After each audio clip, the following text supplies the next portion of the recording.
What is up, class? Dave Donahue here from Savannah, Georgia. Great to be with you. I've really enjoyed the class so far. And just wrapping up with this last project here. I put a lot of thought into it. Initially when I first read the instructions, I thought I'm going to cover in-flight engine failure or something like that, resulting in like a forced landing and that sort of thing. But I feel like we all probably most likely give that a ton of thought. And so, as you can see from my opening up here, I'm going to cover bird strikes. And really, as I got to thinking about it more, I thought about this for several days, thinking, and then it kind of dawned upon me. I think this is probably the most likely of instances, emergency instances, which we could encounter. I really do. The likelihood, if you speak to an old pilot and ask him how many engine outs he's had, it might be zero. Ask that same pilot how many near bird strikes he's had, or bird strikes or near bird strikes, or how many instances he's had to take the controls as an instructor, or just the plethora of different variables because of a potential bird strike. I think they'd probably be numerous. Um, Next to that, it's estimated that the FAA estimates that there's approximately 40 bird strikes a day, ranging anywhere from light to catastrophic results. So that's why I'm going to cover bird strikes. I'm going to go over a few things, your own in-depth um, uh, study on this and preparation for it, getting your mind right for it as a pilot, I think is all important. Um, so let's just kind of jump into it here.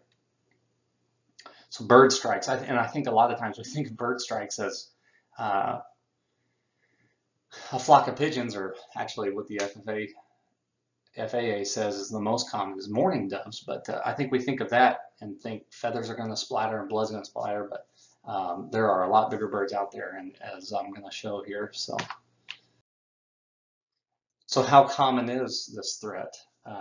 Well, it's very common. Like I said before, FAA statistics show an average of 40 strikes a day, and as you can see from the picture below, that is actually a vulture, and that is a fur missile. That is a feather missile right there. That is huge, and you can imagine if you're doing 100 knots over the ground and you're 172, and the bird is, I don't know exactly how fast birds fly, but, and those two come together, even if you're catching up with the bird and 60, 70 knots in the air, that's a significant bang right there that can cause a lot of damage. And as you can see, they're most common from altitudes from the surface up to 13,000, but the highest ever recording was 37,000. So you're not getting away from it. And no matter what airplane you get into, it's going to be a risk that we take. And I find this is why I wanted to cover this topic, was because I feel like it's best to start prepping our minds now for how we handle uh, imminent threats and threats that we don't see coming. So what we can see is imminent, and we see it coming, and how we prepare for that, and how we prepare for it when it just hits us out of the blue. So I think there's two different ways to think about that, and we're going to cover some of that later. Next to that, the spring and the fall migration periods are the most common times, so be especially alert during those times. All right, and finally, approach and landing phases are what are figured to be the most common times bird strikes occur. Yeah.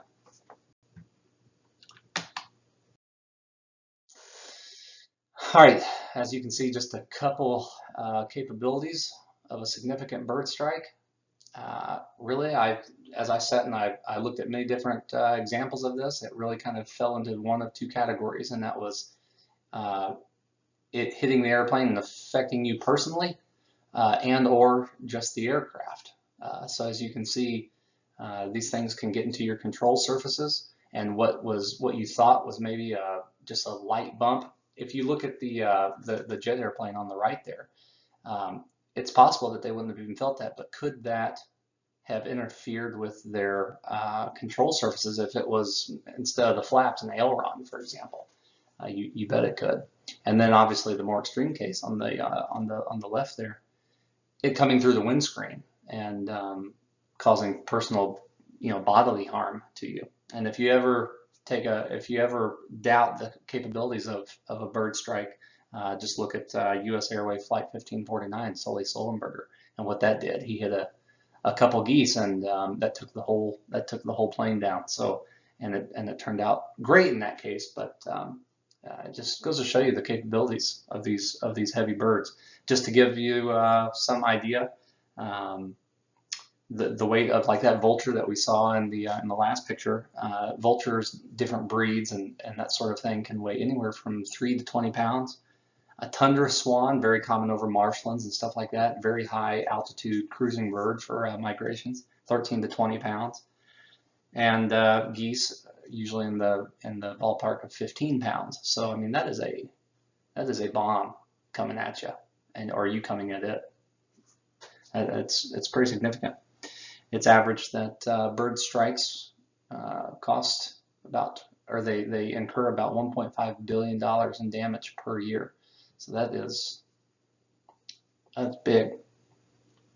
There are great efforts that are going forward on airfields to negate the effects of birds. They're trying to take away their food and the water sources and bedding sources, trees and this sort of thing. And they put up fences for other wildlife, but birds, obviously fences don't work on, and so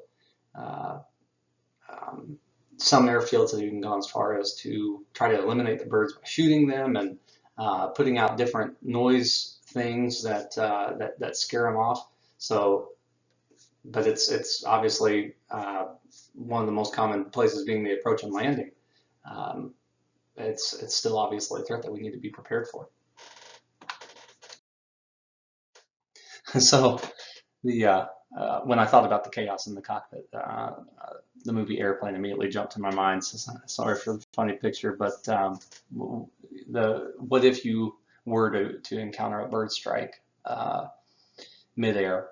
Well, for one, everything's going to feel a lot different because, especially if it takes out your windscreen, which is, if you're encountering a bird in air, you should just automatically assume that it's going to encounter your airplane, and I'll go over some things here in a minute on how we can brace ourselves for that.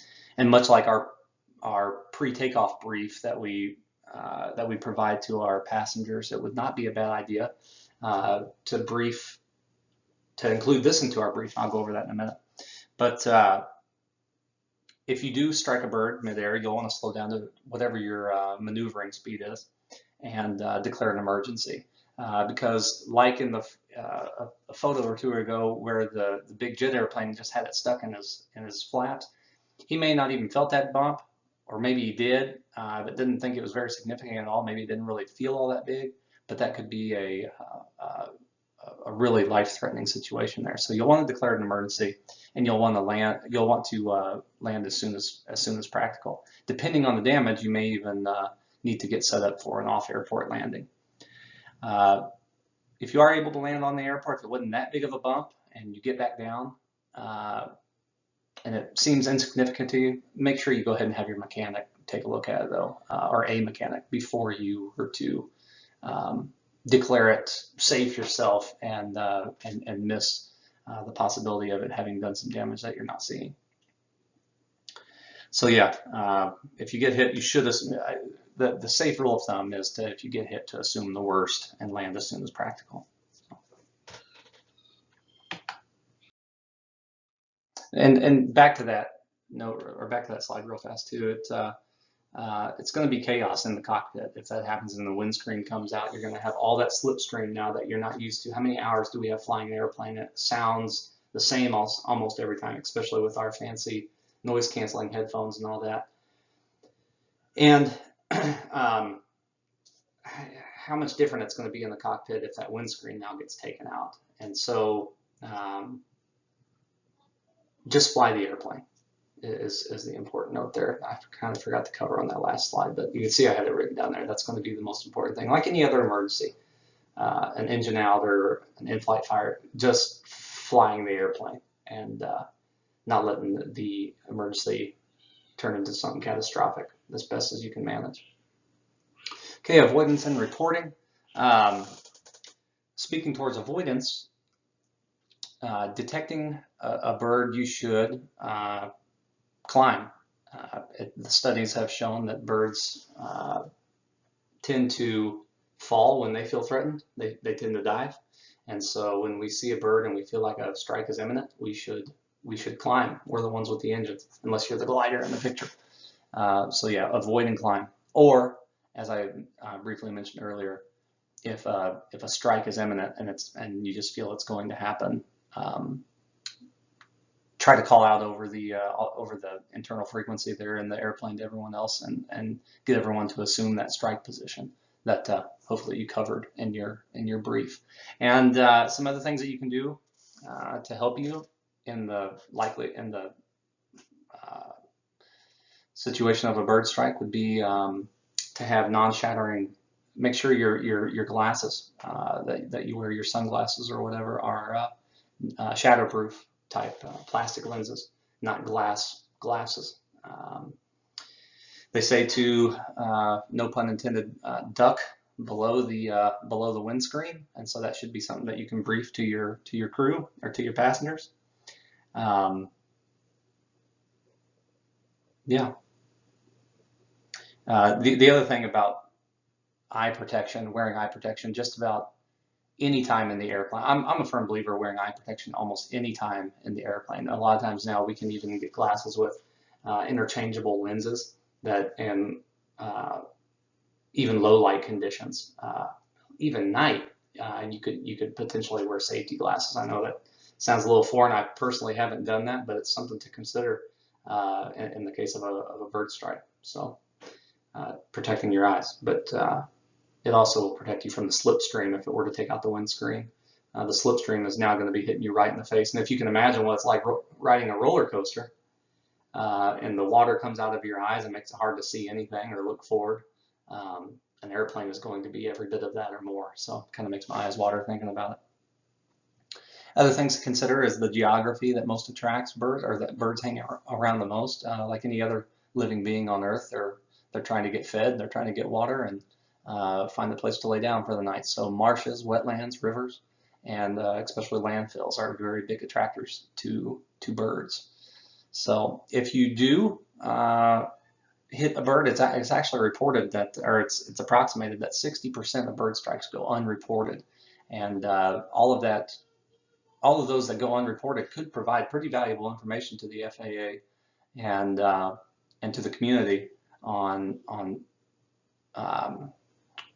and finding commonalities of these bird strikes and actually helping to avoid them. So please do report it, even if it's a very mild bird strike. Very mild stuff can be reported on the link that I provided there. And remember, NTSB 830 says that if a pilot is injured and if any crew member is unable to perform their task due to an injury, that is a reportable incident. So don't forget to report it. We don't want to add insult to injury in that case.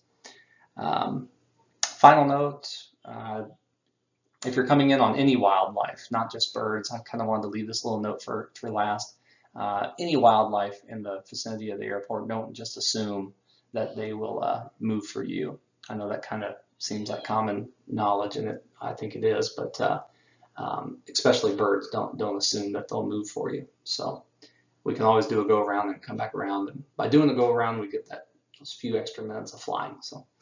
All right, thank you everybody for paying attention. I hope you do some of your own looking into this bird strike stuff. Get prepared for it. I believe it's the most common way that we can find ourselves in an emergency. I believe it's much more likely to encounter a bird strike sometime in our career, maybe even several times over as pilots, than it is to have an in-flight engine failure or a fire or a passenger emergency or something like that, or a self-emergency.